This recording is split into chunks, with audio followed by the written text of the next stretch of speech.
Două i-a pus. Două. Aduna. Hai. 3. Pune 3. 3.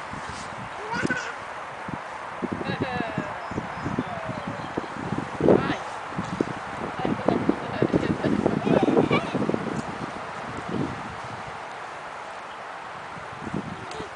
Bravo! Mai pune, adună-le pe toate. Bravo, bravo! Hai, Teo. Pune-ne în cadrul tău. Vrei să nu cași pe vreun șarpe care. Hai, mă, lasă-mă speriat. Bravo, bravo, da. Noi aplaudăm de câte ori pune el câte unul. Așa. Hai, adună, spune lui Teo, ne înveță tu să pune. Put the eggs in the basket.